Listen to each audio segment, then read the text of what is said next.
भृत्यार्तिहं प्रणतपालभवाब्धिपोतं वन्दे महापुरुषते चरणारविन्दं त्यक्त्वा सुदुस्त्यजसुरेप्सितराजलक्ष्मीं धर्मिष्ठ आर्यवचसा यदगादरण्यं मायामृगं दयितयेप्सितमन्वधावत् वन्दे महापुरुषते चरणारविन्दम् अखण्डानन्दबोधाय शिष्यसन्तापहारिणे सच्चिदानन्दरूपाय रामाय गुरवे नमः।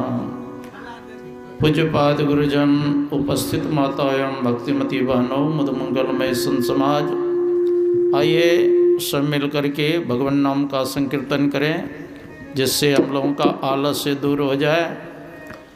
श्री कृष्ण गोविंद हरे मुरारी, हे नाथ नारायण वासुदेव। श्री कृष्ण गोविंद हरे मुरारी, हे नाथ नारायण वासुदेव।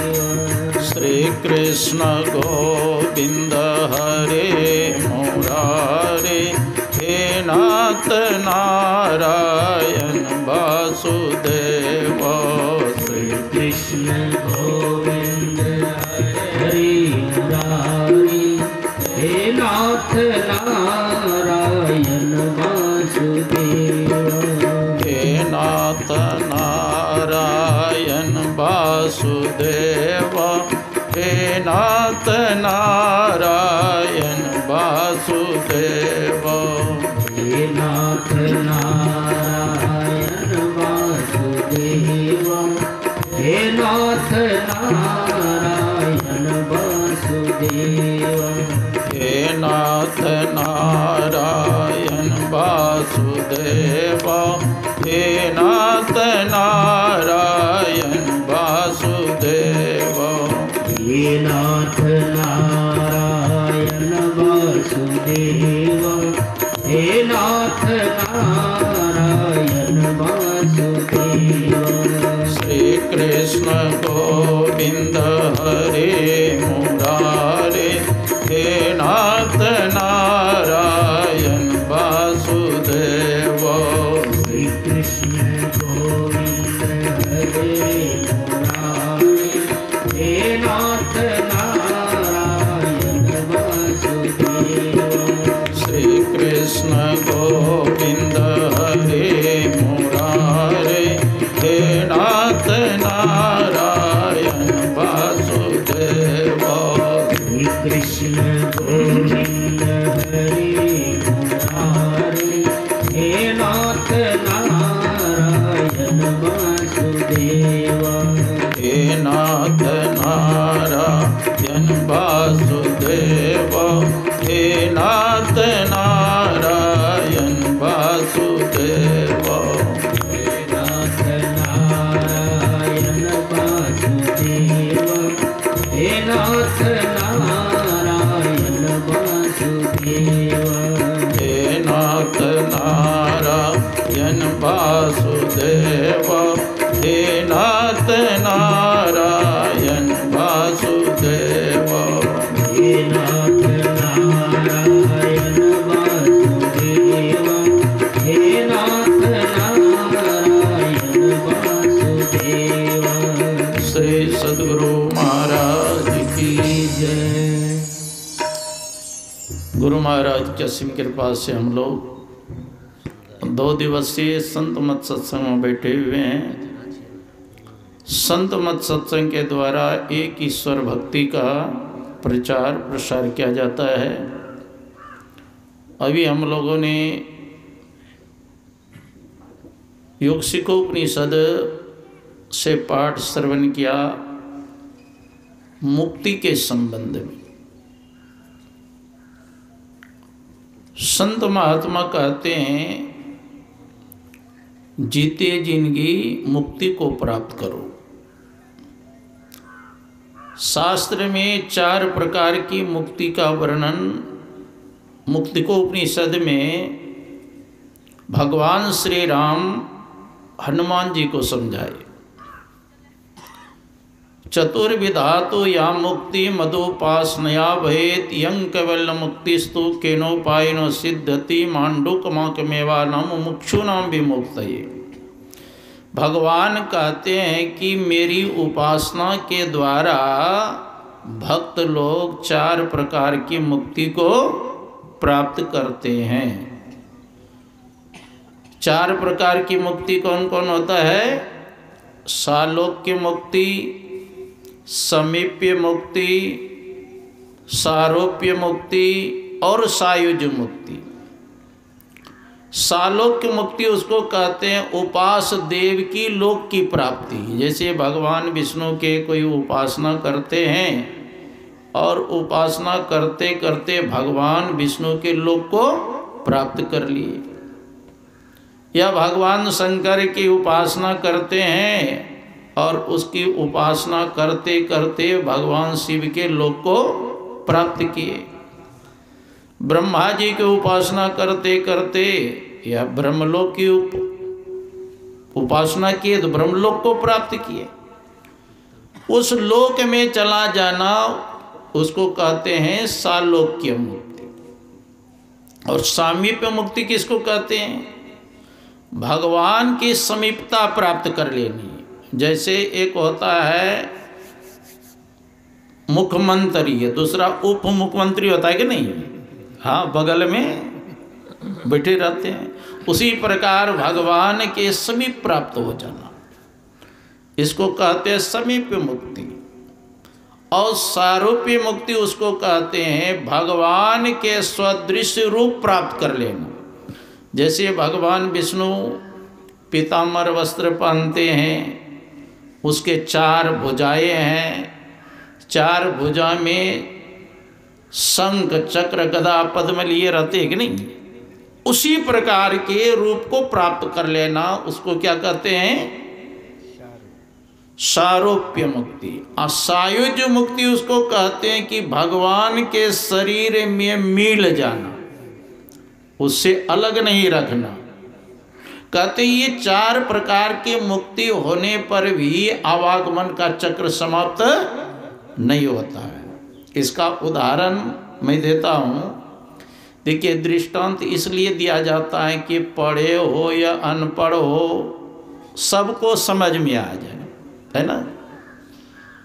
और जब तक समझ में नहीं आएगा तो सत्संग में भी झूम शराबी झूम बराबर होते रहता है, नींद आती ही रहता है ना? तो आप लोगों ने सुना होगा सनक, सनंदन, सनातन, सनत कुमार, ये ब्रह्मा के 4 मानस पुत्र हैं। भगवान विष्णु के दर्शन करने के लिए चारों ऋषि गए कहाँ? विष्णु लोक, वैकुंठ लोक। और जैसे प्रवेश कर रहे थे उसके दरवाजे से, तो वहाँ द्वारपाल थे, जय और विजय, है ना? उन्होंने रोक दिया। तो पूछा हमको क्यों रोका? अरे ये तो भगवान का यहाँ ईर्ष्या द्वेष नहीं होता है, काम क्रोध लोभ मोह मत्सर नहीं होता है, और तुमने हमारे अंदर ऐसा क्या देख लिया, क्या अनिष्टमय करने वाला था जो रोक दिया हमको दर्शन करने के लिए? इसलिए तुम भगवान के समीप में यहाँ रहने लायक नहीं है। दोनों को श्राप दे दिया, जाओ पृथ्वी लोक पर राक्षस हो जाएगा। और बेचारा का जो घमंड था सब चूर चूर हो गया, जय विजय, है ना? आए कोलाहल देख करके भगवान विष्णु उधर से आए, कहा देखिए आपका अपमान किया है मेरे पार्षदों ने, ये मेरे द्वारा ही अपमान माना जाएगा। क्योंकि अगर मालिक के नौकर कोई गलती करता है सारा आरोप मालिक के ऊपर लगता है, नहीं लगता? इसलिए इन्होंने गलती किया है और आपने जो श्राप दिया है ठीक ही किया है। तो कादिक ऋषि कहते हैं कि प्रभु मैंने आपके अभिप्राय न जानते हुए भी मैंने श्राप दे दिया, इसलिए आप चाहिए तो इसको मुक्त कर दीजिए श्राप से या हमें को श्राप दीजिए, दंडित कीजिए। कहा नहीं, मैं जब एक बार सोया हुआ था तो लक्ष्मी जी जा रही थी, उसके साथ में भी ऐसा उद्दंडता किया था इन्होंने, तो लक्ष्मी जी ने पहले इनको श्राप दे दिया है जय विजय को, है ना। और मेरा ही ऐसा ही था, मतलब मेरा ही प्रेरणा से आपने ऐसा इनको किया है, तो इनको अब कुछ सीमित कर दीजिए। राक्षस तो बनेगा ही, लेकिन 3 जन्म के लिए, 3 जन्म के लिए पृथ्वी पर राक्षस बनेगा। तो जय विजय ने कहा प्रभु मैं तो अब राक्षस बनूंगा ही, लेकिन हमारा उद्धार आप ही के द्वारा होना चाहिए। भगवान ने कहा ऐसा ही होगा, मेरे द्वारा ही तुम्हारा उद्धार होगा। तो जय विजय आए पृथ्वी लोक में, और पहला जन्म किस रूप में हुआ जय विजय का? पहला हुआ उसका हिरण्याक्ष और हिरण्यकश्यप के रूप में। जब हिरण्याक्ष ने पृथ्वी को लेकर पताल चले गए, तो भगवान विष्णु क्या किए? वराह का रूप धारण किए और हिरण्याक्ष का वध किए। जब हिरण्याक्ष का वध किए भगवान ने, उसका शरीर का जो तेज निकला, तो भगवान वराह के शरीर में ही समा गए। किनका तेज? हिरण्याक्ष का। और दूसरा भाई जो था हिरण्यकश्यप, उन्होंने अपने पुत्र को बहुत कष्ट दिया, तो भगवान नरसिंह प्रकट हो गए खंबा से, है ना। कहते ना धरहरा के पास खंबा है ना, प्रहलाद का जो बना है, उसको बचाने के लिए भगवान नरसिंह भगवान के रूप में प्रकट हुए और हिरण्यकश्यप को पकड़ करके अपने जंघे पर सुला दिया। हिरण्यकश्यप कहते हमको नहीं मार सकते। कहा क्यों?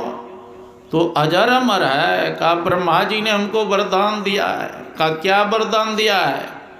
कहा ब्रह्मा जी ने हमको वरदान दिया है कि न मैं मनुष्य से मरूंगा न पशु से मरूंगा। भगवान कहते हैं मैं मनुष्य हूँ कि पशु हूँ?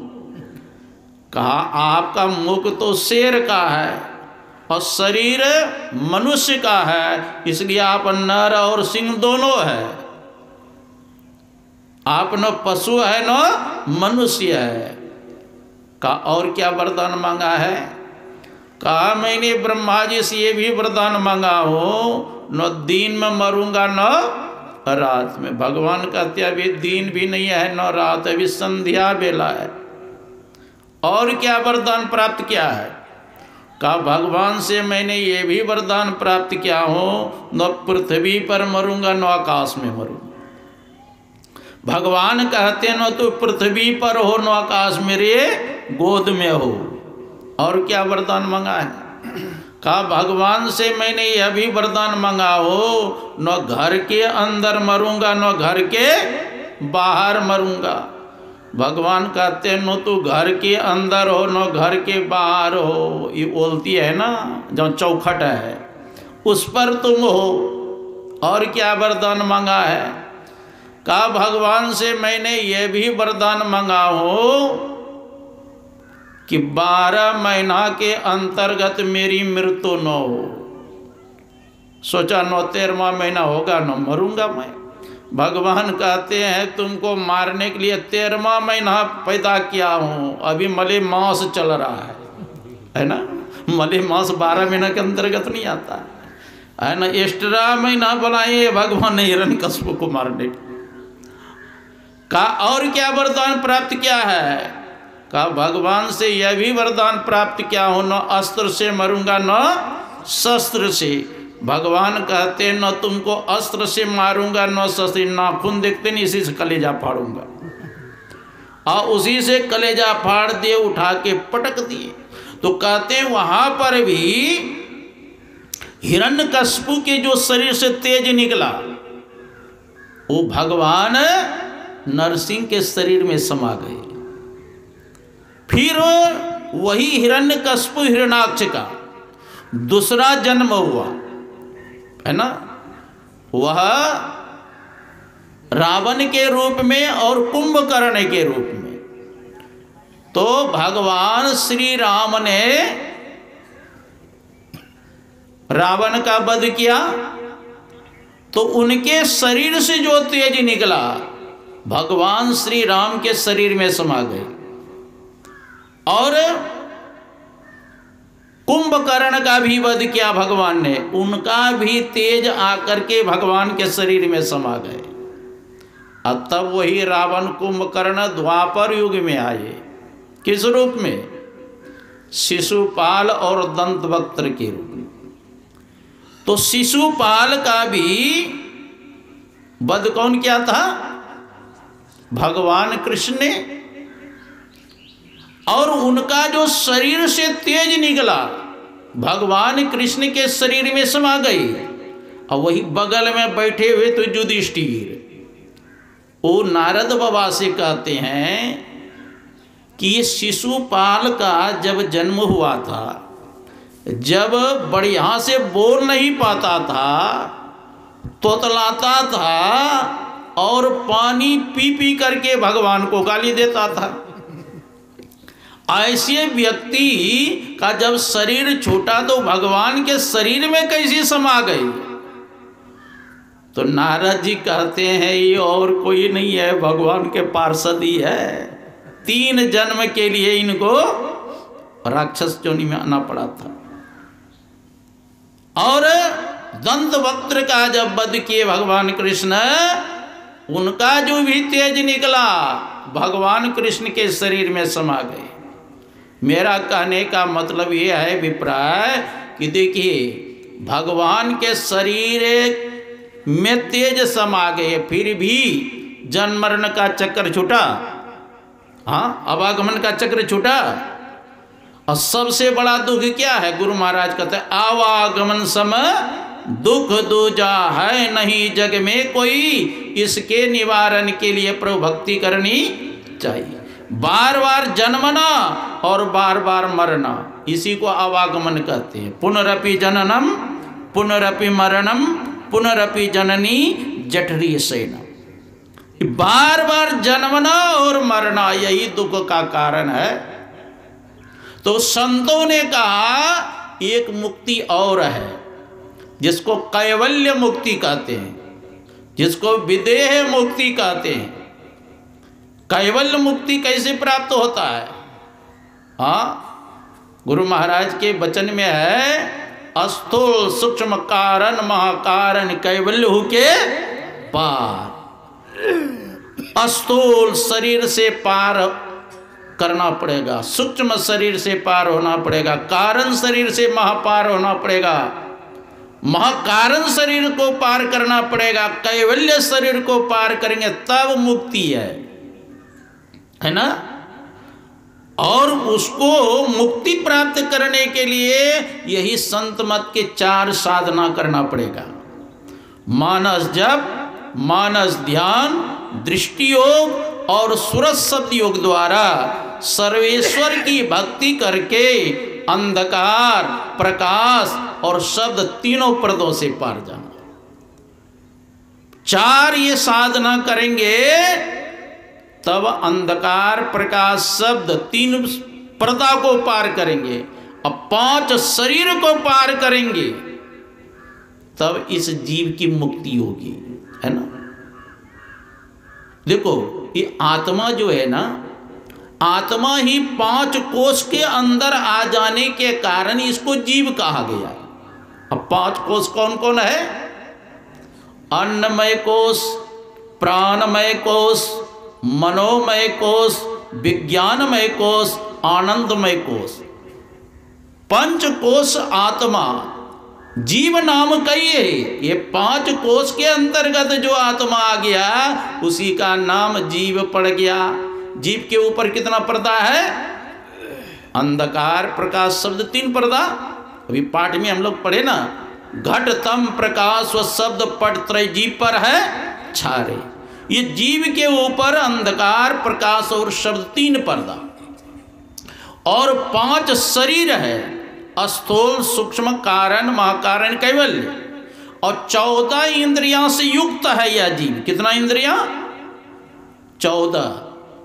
5 ज्ञान इंद्रियां, आँख कान नाक जीभ त्वचा, 5 कर्म इंद्रियां, हाथ पैर गुदा लिंग मुख, और 4 अंतःकरण की इंद्रियां, मन बुद्धि चित्त अहंकार। कितना हो गया? 14 इंद्रियां, अब 5 शरीर, 14 5 19, 3 पर्दा 22। और यह जीव 3 अवस्था के अंतर्गत आ गया है। कितना अवस्था?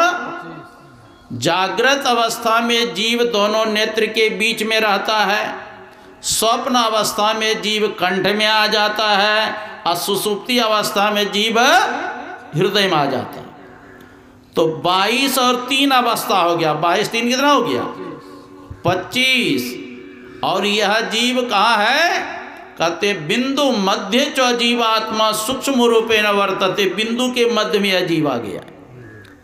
जब तक बिंदु के मध्य से नहीं निकलेंगे, जब तक 14 इंद्रियों से नहीं छूटेंगे, 5 शरीर को पार नहीं करेंगे, 3 पर्दा को जब तक पार नहीं करेंगे, और 3 अवस्था को जब तक पार नहीं करेंगे, तब तक जीव की मुक्ति नहीं हो सकती। हाँ, इसको मुक्ति के लिए यही साधन की विशेषता है ना। और जीते जिंदगी मुक्ति को प्राप्त करो। देखिए, सनकादिक ऋषि नारद जी को समझाते हैं कि जब कलयुग 30 वर्ष प्रवेश किया है ना, तो तुंगभद्रा नदी के तट पर एक आत्म देव नाम करके ब्राह्मण रहते थे। उसकी पत्नी थी धुंधली, बड़ी सुंदरी थी, काम धंधा करने में बड़ी निपुण थी, लेकिन अपने बात पर अड़ी रहती थी। दंपति जीवन चल रहा था, लेकिन कोई संतान नहीं था। तब आत्मदेव ब्राह्मण के मन में हुआ कुछ दान पुण्य करना चाहिए। तो आधी संपत्ति को आत्मदेव ब्राह्मण ने दान पुण्य में लगा दिया, लेकिन कोई भी संतान नहीं हुआ। तो घर से उब करके आत्मदेव ब्राह्मण चले गए जंगल। एक वृक्ष के पास बैठे थे, इतने में एक सन्यासी महात्मा आए। सन्यासी महात्मा को देख करके आत्मदेव ब्राह्मण ने प्रणाम किया और बगल में बैठ करके सिसक सिसक करके रोने लग गए। तो सन्यासी महात्मा ने पूछा, कथम रोदसी विप्रम तुम काते चिंता बलियसी बद तुम सत्वरम मह्यम स्वस्य दुखस्य कारणम। हे ब्राह्मण देवता, क्यों रोते हो? अपने दुख का कारण हमको बताओ। तो आत्मदेव ब्राह्मण कहते हैं, किम ब्रह्मेरि से दुखम पूर्व पापेन संचितम मदिया पूर्वजास्तोयम कस्नो मुपभुंजते। महाराज, मैं अपने पूर्व जन्म के पापों का क्या वर्णन करूं? मेरा कोई संतान नहीं है, इसलिए मैं बड़ा दुखित हूं। और महाराज, जिस पीतर के नाम से मैं पिंड दान करता हूं, वह पीतर भी प्रसन्न मन से उस जल को ग्रहण नहीं करते हैं। इसका कारण ये है महाराज, हमको कोई संतान नहीं है। पुत्र के बिना, संतान के बिना इस जीवन को धिक्कार है महाराज। संतान के बिना उस कुल को धिक्कार है महाराज। संतान के बिना उस संपत्ति को धिक्कार है। और मैं अपने दुख का वर्णन क्या करूं महाराज? मैं जिस गाय को पालता हूँ घर में, वह गाय भी दूध नहीं देती है, बच्चा नहीं देती है, वह भी बांझ हो जाती है। जिस वृक्ष को मैं लगाता हूँ महाराज, उसमें भी फल फूल नहीं लगता है, और बाजार से मैं फल लाता हूँ वह भी शीघ्र सड़ जाता है। तो ऐसा अभागा हूँ महाराज, मैं जी कर क्या करूँ, आत्महत्या करने के लिए आया हूँ। सन्यासी महात्मा ने कहा, हो ब्राह्मण देवता, आत्महत्या करना तो बड़ा पाप है, इसलिए एक काम करो, तुम भी मेरे जैसे सन्यास लेकर भगवान का भजन करो। महाराज सन्यासी में कोई सुख है? जैसे रुई में कोई रस नहीं रहता है, उसी प्रकार सन्यासी जीवन में कोई रस नहीं है महाराज, आनंद नहीं है। आनंद तो उसको है जिसका नाती है, पोता है, बेटा है, नतनी है, कभी गाल छूता है, कभी झोटा पकड़ता है ना, कभी पीठ खुजलाता है तो बड़ा आनंद आता है, कोमल कोमल हाथ फेरता है। महाराज सन्यासी को कोई सुख नहीं है। अरे तुमको पता नहीं, महात्मा को बड़ा सुख है, भजन में होता आनंद, आनंद भजन में आनंद होता है। कहा ये सब फकड़ा नहीं सुनना चाहता महाराज, हमको संतान दीजिए। सन्यासी महात्मा ने उसके ललाट को देखा। ललाट समझते हैं? कपाड़ को। अब जैसे हाथ में हस्त रेखा रहता है ना, वैसे ललाट में भी है। कहा देखो मैं तुम्हारे ललाट को देख रहा हूँ। शृणु विप्रमयात्यद्यम प्रारब्धम तो विलुप्त कम सप्त जन्मवधीते व नैव पुत्रो नैव। कहते एक जन्म कौन कहे, हे महात्मा, हे ब्राह्मण देवता, 7 जन्म तक तुम्हारे भाग्य में कोई संतान नहीं है। अब तो महाराज वो फुट फुट के रोने लगा, एक जन्म का दुख सहा नहीं जाता है महाराज, आप 7 जन्म तक कहते कोई संतान नहीं है। अब तो मैं आपके पास ही माथा पटक करके अपने जीवन लीला को समाप्त कर दूंगा। कहा देखो ब्राह्मण देवता, हट मत करो। हट करने के कारण राजा अंग को भी दुख उठाना पड़ा और आरे घर गृहस्थी छोड़ के अंतिम में बन जाना पड़ा, है ना। राजा बन के चलते राजा अंग को भी दुख उठाना पड़ा। चित्रकेतु राजा को भी दुख उठाना पड़ा। चित्रकेतु राजा को 1 करोड़ पत्नियां थी। कितना? 1 करोड़, एक भी संतान नहीं था। एक दिन अंगिरा ऋषि आए तो देखा बड़ा तकलीफ है इसको, तो अंगिरा ऋषि ने उसको एक फल दे दिया। कहा बड़ी पत्नी को खिला देना। तो फल को बड़ी पत्नी कृत्युद्युति को खिला दिए। समय पर उस रानी ने एक पुत्र को जन्म दिया। पुत्र को जन्म दिया तो राजा बड़े खुश रहने लग गए, परिवार के लोग बड़े खुश रहने लगे। लेकिन उतना, और बाकी कितना रानी थी? अरे एक ही रानी को ना पुत्र हुआ। अब उधर 99,99,999 रानी बच गई ना। उनके मन में सौतिया डा हुआ कि देखो जब तक ये लड़का का जन्म नहीं हुआ था तब तो राजा ने सबको समान रूप से मानते थे, और जिस दिन इस बालक का जन्म हुआ है भेदभाव करना प्रारंभ कर दिया। इसका कारण ये लड़का ही है। न रहे बांस न बजे बांसुरी, है ना। सब ने मिल करके सोए हुए बालक के मुख में विष डाल दिया। अकस्मात उसकी मृत्यु हो गई। रात में भी यहाँ भी मृत्यु हो गई, है ना। ये तो वृद्ध थे, तो अकस्मात मृत्यु हो गई। तो कृत्युद्युति कहती अपने दासी से कि देखो लाला बहुत देर से सोया हुआ है, उसको उठा के लाओ, मैं दूध पिलाऊंगी। दासी गई बालक को उठाने के लिए, अकस्मात उसके आँख की पुतली उलट गई। अब दासी धड़ामस्कुर गिरी और छाती कुट कुट के रोने लगी। रानी सोचती क्या हो गया। रानी भी जाती है, देखते हैं अकस्मात मेरी बालक की मृत्यु हो गई, वह भी धड़ाम से गिरी और छाती कुट कुट के रोने लगी। चित्रकेतु राजा को मालूम पड़ा, वह भी अपने पुत्र के पैरों पर गिर करके फुट फुट कर रोने लगे। अब कोई समझाने वाला नहीं रहा। तब नारद मुनि और अंगिरा ऋषि आए। राजन क्या बात है, क्यों रो रहे हो? महाराज आपकी कृपा से पुत्र हुआ था, अकस्मात इसकी मृत्यु हो गई। नारद जी कहते हैं रो मत, अभी लड़का को मैं जीवित कर देता हूं। तो क्या किए, नारद बाबा ने उस जीवात्मा का आवाहन किए और उस बालक के शरीर में प्रवेश करा दिया।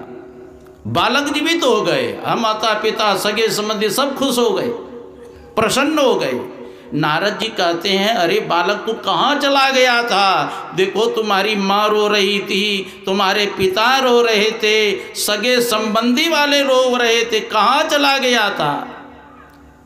वो बालक कहते कौन किसका माता है, कौन किसका पिता है? मैं इस जन्म के पूर्व जन्म में मैं महात्मा बन गया था, है ना। अब मैं गया भिक्षाटन लेने के लिए। जो इस जन्म में मेरी माँ बनी है कृत्युदूती, इन्होंने हमको गोठा का भिक्षा दिया था और उस गोठा से लाकर मैंने खिचड़ी बनाया और उसमें बहुत सी चींटियाँ थी, सब जल करके मर गई।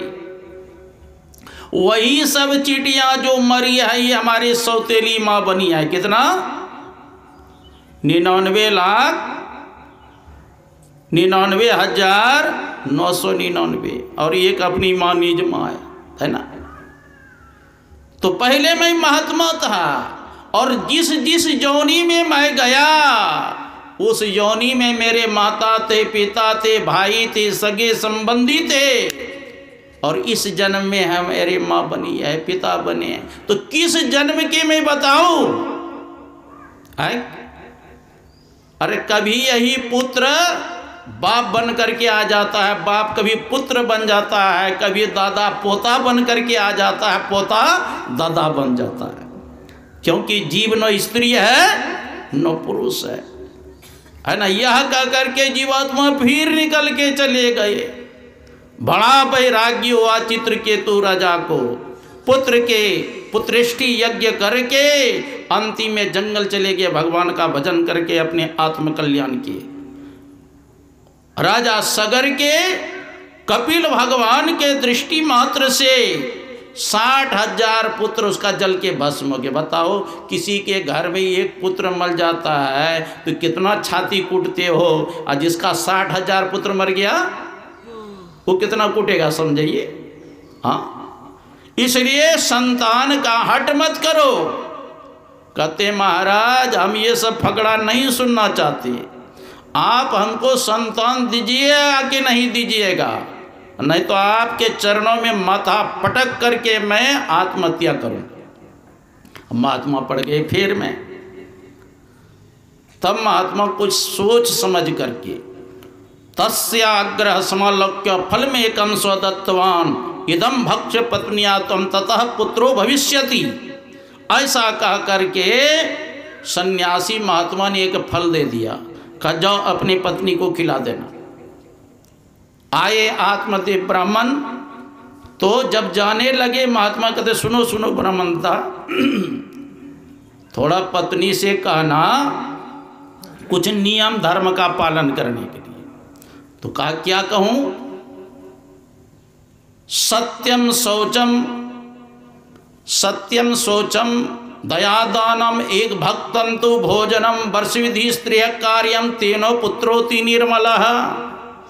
पत्नी से कहना सत्य बोलने के लिए, सत्य का लेना, सत्य का देना, सत्य का आचरण करने के लिए। सत्यम शौचम, और बाहर भीतर से पवित्र रहने के लिए कहना। जैसे पेशाब करने जाते हैं जल लेकर के जाना चाहिए, जिस हाथ से पंछू करते हैं उसको 2-3 बार मट्टी से या साबुन से मटिया लेना, फिर स्नान करके पवित्र वस्त्र धारण करने के लिए कहना। सत्यम शौचम दयादानम, और हृदय में दया रखने के लिए कहना।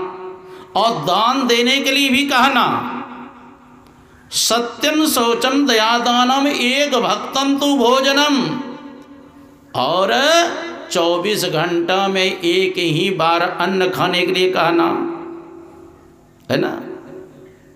बार बार नहीं, हाँ भले जूस वगैरह का पी लेगा, फल वगैरह खा लेंगे, लेकिन अन्न एक ही बार खाने के लिए।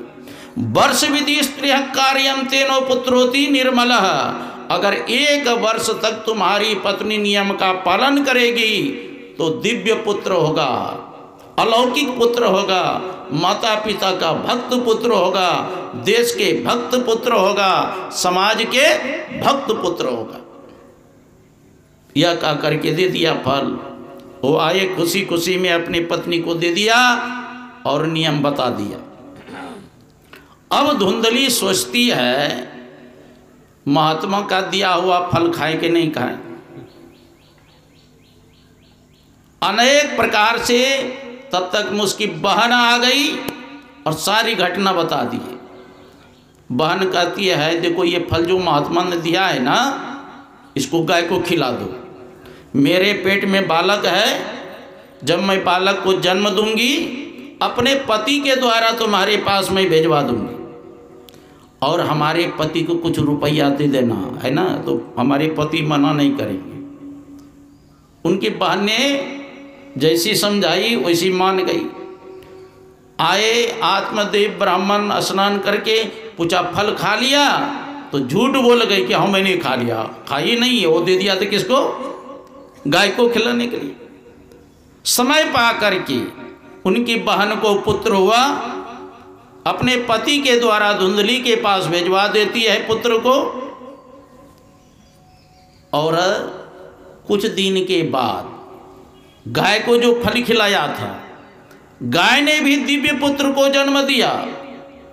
गाय ने, और शरीर तो एकदम पूरा मनुष्य का आकार का था, कान था गाय के समान, इसीलिए उस बालक का नाम रखा गौकर्ण। और धुंधली के जो बहन से पुत्र हुआ था, धुंधली उसके नामकरण करती है धुंधकारी, जो रोज धुंध मचावे, मारपीट करे, है ना।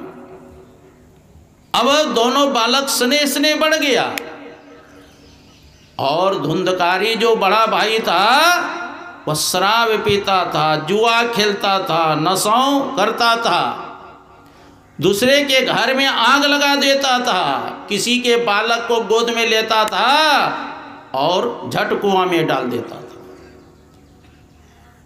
बड़ा अनाचार करता था। और गौकर्ण जो था वह पढ़ करके प्रकांड विद्वान हुआ, जो ब्राह्मण का कर्तव्य है, पढ़ना, पढ़ाना, यज्ञ करना, यज्ञ कराना, दान लेना और दान देना, इंद्रियों का दमन करना, मन का निरोध करना, सारा गुण उसमें था। किनके अंदर? गौकर्ण के अंदर। एक दिन क्या हुआ, धुंधकारी ने अपने पिता से कहा, पिताजी उस सामान कहाँ रखे हैं? मालूल, जल्दी से लाओ, नहीं तो आज इतना पिटाई करूंगा मैं ना। अब बेचारा पिता जो था कृपन फूट फूट के रोने लग गया और कहने लग गया, इससे तो अच्छा इसकी माँ बांझ रहती तो ठीक था, क्योंकि कुपुत्र जो होता है वह दुखदाई बड़ा होता है, माता पिता के यश को भी मिट्टी मिला देता है, समाज के भी यश को धूल में मिला देता है। अब जब फूट फूट के रोने लगे, है ना, और उसी समय आ गया कौन? गौकर्ण तीर्थाटन करके। कहा पिताजी क्यों रो रहे हो? कहा देखते नहीं तुम्हारा भाई शराब पीता है, जुआ खेलता है, सारे संपत्ति को स्वाहा कर दिया और हमको मारने का धमकी दिया है, कहाँ संपत्ति रखे हो, क्या करूं मैं? सन्यासी महात्मा ने कहा था कि भजन करो, नाय पुत्र दो, अच्छे पुत्र हुआ आज्ञाकारी तो थोड़ा सा सुख मिल जाएगा, अब कुपुत्र हुआ तब। हाँ, मैं गया था इसे, जब बनारस में मैं रहता था, कथा करने के लिए गया था मैं गोरखपुर। और रात में 12 बजे रात में उनका पिता शराब पी करके आया, केवाड़ी में धक्का देता था, गाली दे रहा था पुत्र को। अब पुत्र निकला अंदर से और डंडा लेकर के डंडा देना शुरू किया, उठा उठा के पटकता था। हाँ, तो कहते हैं अगर सुपुत्र हुआ तो सुख मिलेगा, अगर कुपुत्र रहा तब तुम दुख का कारण बन जाएगा। लेकिन जो अच्छे पुत्र है, देखिए कभी कभी अपने पिता को भी ज्ञान का उपदेश करते हैं। गौकर्ण कहते हैं, ये पिताजी इस मोह माया में क्यों पड़े हुए हैं? आसारे खलु संसारे दुख रूपी विमोह कहा, सुतं कस्य धनं कस्य स्नेहवान जलते निसी। हे पिताजी, ये संसार क्या है? ये आसार है और नित्य है। ये संसार परिवर्तनशील है। पुत्र किसका है? धन किसका है? स्नेहवान प्राणी रात दिन दीपक के समान जलते रहते हैं। देखो जी, मनुष्य इस शरीर से जब आत्मा निकल जाती है तो इस शरीर को चिता पर जीवन में एक ही बार जलाना पड़ता है, लेकिन चिंता रूपी चिता पर मनुष्य कितने बार जलते हैं? वो रात दिन जलते रहते हैं। अगर आपका 1 कुंटल वजन है और 10 दिन तक चिंता करते रहिए, देखिएगा 10 दिन में 10 किलो आपका वजन घट जाएगा। मतलब जिंदे जला के नहीं। हाँ, तो कहते हैं इस मोह माया का त्याग कीजिए पिताजी। पुत्र किसी का नहीं है, पत्नी किसी का नहीं है, धन संपत्ति किसी का नहीं है। इस मोह माया का त्याग करो। मुंचा ज्ञानम प्रजारूपम मोहते नरको गति निपतिष्यति देहोयम सर्वं त्यक्ता वनं व्रजो। यह मेरा पुत्र है, यह मेरी पत्नी है, यह मेरी संपत्ति है। यह कौन ज्ञान है? का मुंचा मना झूठा ज्ञान, यह सही ज्ञान नहीं है। इसलिए सर्वं त्यक्त्वा वनं व्रजो, सब कुछ त्याग करके वन चले जाइए पिताजी। न चंद्र सुखम किंचित न सुखम चक्रवर्तिनः, सुखम अस्ति विरक्तस्य मुनिरेकांत जीवन। हे पिताजी, न तो स्वर्ग के राजा इंद्र को सुख है, न तो चक्रवर्ती सम्राट को सुख है। चक्रवर्ती राजा थे युधिष्ठिर जी महाराज, सुखी थे क्या? हाँ, न चंद्र सुखम किंचित न सुखम चक्रवर्तिनः, तब सुखी कौन है? का सुखम अस्ति विरक्तस्यो मुनिरेकांत जीवन। जो मुनि एकांत में रह करके भगवत भजन करते हैं, ईश्वर का चिंतन करते हैं, वही सुखी है, और नहीं तो सब के सब दुखी है। संत कबीर साहब की वाणी है, तन धर सुखिया कोई न देखा, जो देखा सो दुखिया।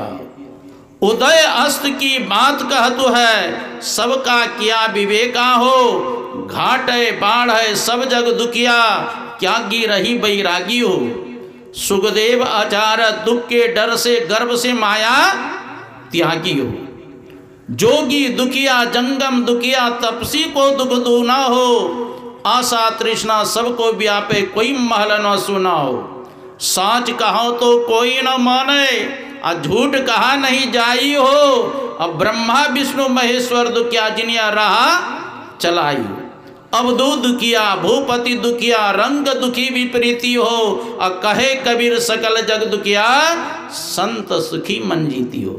जिन्होंने मन पर विजय प्राप्त कर लिया या एकांत में रह करके भगवत भजन करते, वही सुखी है, वरना सबके सब दुखी है। शास्त्र में दिया है, विपदो नैव विपदः संपदो नैव संपदः, विपद विस्मरणम विष्णु संपन्न नारायण स्मृति। वह विपत्ति विपत्ति नहीं है जिसको हम लोग विपत्ति समझ रखे हैं। वह संपत्ति संपत्ति नहीं है जिसको हम लोगों ने समझ रखा है। असली विपत्ति क्या है और असली संपत्ति क्या है? कहा असली विपत्ति है कि भगवान को भूल जाना, उसका स्मरण नहीं करना, उसका चिंतन नहीं करना, उसका ध्यान नहीं करना, यही सबसे बड़ी विपत्ति है। असली संपत्ति क्या है? भगवान का स्मरण करना, उनका चिंतन करना, उनका उपासना करना, ध्यान करना, असली संपत्ति यही है ना। और नहीं तो गांव वाले सब क्या कहते हैं, ये पक्का वाला घर है ना, ये बड़े सुखी होंगे, है ना।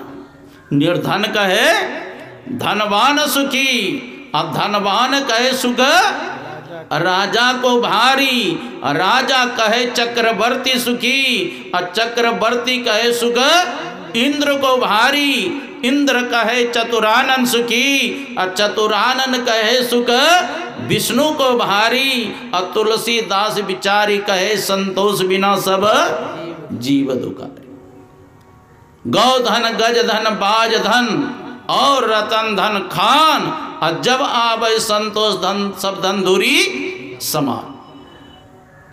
देखो पिताजी, इस संसार में कोई सुखी नहीं है। एकांत में भजन करने वाला व्यक्ति सुखी है, या जो मन को नियंत्रण कर लिया, कंट्रोल कर लिया। तो लो, मैं पुत्र से, संपत्ति से, पत्नी से सब मोह माया हटा दिया, अब क्या करना है? कहा पिताजी, यह शरीर में भी आसक्ति मनुष्य को होता है, इसलिए शरीर से भी आसक्ति को हटा लीजिए, क्योंकि यह शरीर में कुछ अच्छी चीज नहीं है। देहे अस्ति मांसु रुद्रे भेमतिन तजत्वम जया सुतादिषु सदा ममतम विमुंच पश्यानि संग जगदिदम क्षण भंगो निष्ठ वैराग्य राग रस को भक्ति निष्ठ। क्या कहते हैं ये पिताजी, इस शरीर में कोई अच्छी चीज है क्या? हड्डी है, मांस है, रस है, रक्त है, मेद है, मज्जा, यही है ना। गोरखनाथ जी महाराज कहते सप्त धातु का काया पिंजरा, अत्ता माही जुगति बिनु सुआ, और सदगुरु मिले तो बरे बाबू, नहीं तो परलय हुआ। तो इसमें कुछ अच्छी चीज नहीं है। तब कहा क्या करूं? लो, मैं शरीर से भी आसक्ति हटा दिया। तब कहते हैं करने वाली बात सुनिए पिताजी। धर्मम भजस्व सततम त्यज लोक धर्मान सेवस्य साधु पुरुषान जेहि काम तृष्णाम अन्यस दोष गुण चिंतनमास मुक्त्वा सेवा कथा रसमहो नितराम पिबत्वम। धर्मम भज सुसतम। पिताजी, सदा मनुष्य को धर्म का आचरण करना चाहिए, परमात्मा का नाम का स्मरण करना चाहिए, संतों का संग करना चाहिए। पूजवा के पदार्पण हो चुके हैं, सब खड़े हो जाएं। बोलिए प्रेम से श्री सद्गुरु महाराज की जय।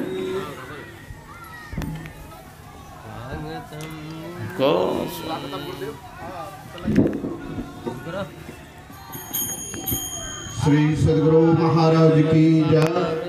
अब हम लोगों के बीच स्वागतम सुस्वागतम गुरुदेव, सुस्वागतम सुस्वागतम सुस्वागतम गुरुदेव, शरणागतम गुरुदेव, शरणागतम गुरुदेव, सुस्वागतम गुरुदेव, शरणागतम गुरुदेव। गुरुदेव आपकी जय हो, गुरुदेव आपकी जय हो, गुरुदेव आपकी जय हो, गुरुदेव आपकी जय हो। स्वागतम।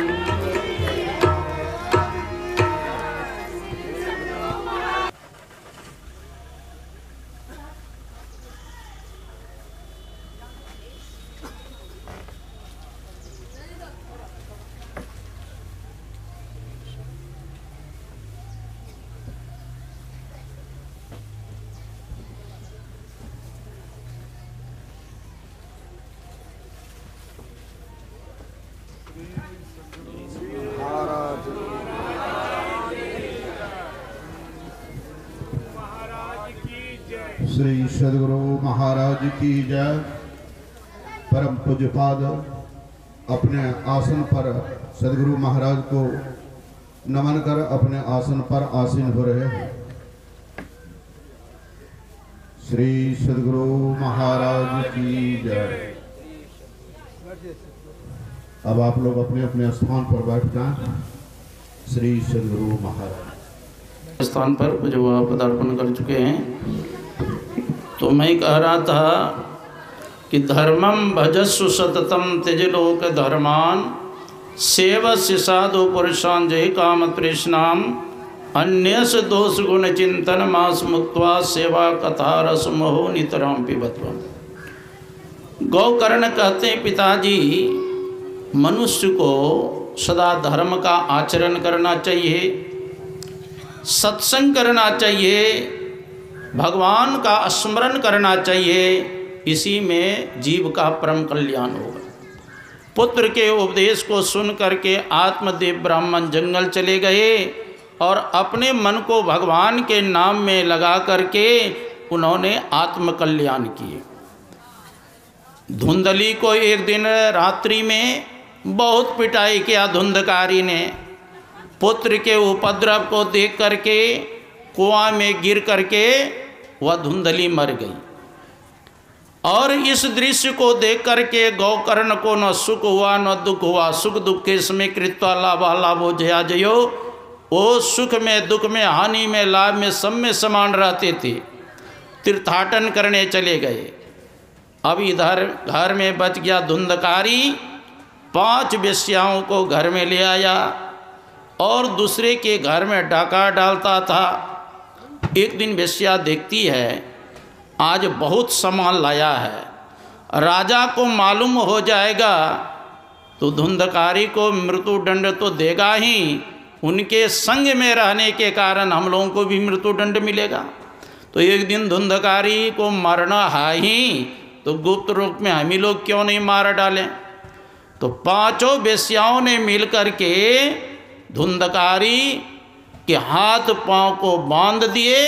अब बहुत पिटाई किए, फिर भी नहीं मर रहा था। तब वेश्या क्या करती है, जो भोजन बना रही थी लकड़ी से चूल्हा में, वो एक डब्बू आग लेकर के धुंधकारी के मुख में घिसोड़ दिया। वो आग के लपट से तड़प तड़प करके धुंधकारी मर गया और अपने पाप कर्मों के कारण से क्या बन गया, प्रेत बन गया। एक दिन तीर्थाटन करके आए गौकर्ण जी और अपने खाट पर बैठ गए। अब जो प्रेत बन गया था धुंधकारी, कभी भैंसा का रूप धारण कर लेता था, कभी भवंडर का रूप, कभी यक्ष किन्नर का रूप, और अंत में मनुष्य रूप धारण की और रोने लग गए। कहा रे तुम कौन हो, तुम्हारा तो लगता है अधोगति हो गया। तब कहते हैं जो प्रेत बन गया था धुंधकारी, अहम भ्राता तो दियोस्मि धुंधकारी ती नामतः स्वकीय नैव दोषेन ब्रह्मणत्वम नासितम भया। मैं अपने पाप कर्म के कारण से प्रेत योनि में चला गया, भाई साहब मेरा उद्धार करो। गौकर्ण ने पूछा, अरे मैंने सुना तुम्हारी मृत्यु हो गई, तो गया में गया मैंने पिंडदान किया, क्या तुम्हारी मुक्ति नहीं हुई? धुंधकारी कहते हैं, एक बार कौन कहे, मेरे नाम से आप सैकड़ों बार पिंडदान करेंगे तो पर भी मेरी मुक्ति नहीं होगी। तब कहा कैसे होगा तुम्हारी मुक्ति? तो भाई साहब मेरा आप उद्धार करें। सारे ब्राह्मणों से पूछा गया, सबों ने कहा इस संबंध में भगवान सूर्य से पूछा जाए। तो हाथ में जल लेकर के गौकर्ण ने सूर्य भगवान तो स्तंभित कर दिए और कहा मेरे भाई का कैसे उद्धार होगा। आकाशवाणी के द्वारा सूर्य भगवान कहते हैं, श्रीमद् भक्तान मुक्ति सप्ताहम वचनम कुरु, का 1 सप्ताह तक इसके नाम से सत्संग ध्यान कथा सुनाओ, तब तुम्हारे भाई की मुक्ति होगी। तो गौकर्ण तो पंडित था ही, जैसे एक दिन का कथा सुनाया, ये बांस में गिरा है ना गांठ, एक गांठ फट गया। 7 दिन में 7 गांठ फाड़ करके धुंधकारी भगवान के पार्षद रूप में प्रकट हुए। कहा ये धन्य सत्संग कथा है महाराज। जब सत्संग कथा होने लगते हैं तो सारे पाप थर्रा जाते हैं और सोचते हैं अब तो हमारा अंत ही कर देंगे। उसी समय पुष्पक विमान आया और उस पर चढ़ के जाने लग गए। भगवान के पार्षद से पूछते हैं गौकर्ण, और सबों ने सत्संग कथा सुना है, सबके लिए लाना चाहिए पुष्पक विमान, हमारे सिर्फ भाई के लिए। का जिस प्रकार से धुंधकारी ने सत्संग कथा को सुना उस प्रकार से किसी ने नहीं सुना। धुंधकारी ने 7 दिन 7 रात निराहार रह करके सत्संग कथा को सुना है और श्रवण किया, मनन किया, निध्यासन किया, तब इसके लिए पुष्पक विमान आया। फिर से कथा कीजिए तब सबके लिए आएगा। तो कहते फिर कथा किए और सबके लिए पुष्पक विमान आया, सबका उद्धार हुआ। कहने का मतलब क्या है? देखिए शास्त्र में जो है ना दृष्टांत इसलिए देता है समझाने के लिए। इसका सार क्या है? आत्मदेव ब्राह्मण किसको कहा? आत्मदेव ब्राह्मण ये जीवात्मा को कहा। और धुंधली किसको कहा? दुविधा बुद्धि जिसकी है उसी को धुंधली कहा। और जो इंद्रियों पर विजय प्राप्त कर ले उसी को गौकर्ण कहा।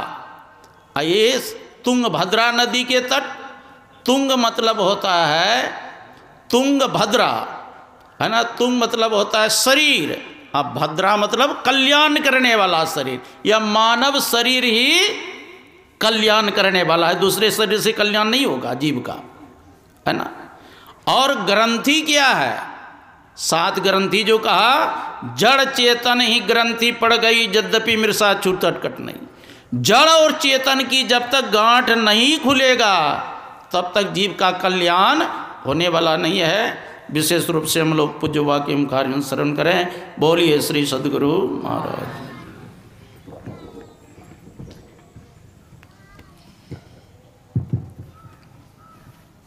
बोलिए श्री सद्गुरु महाराज की जय।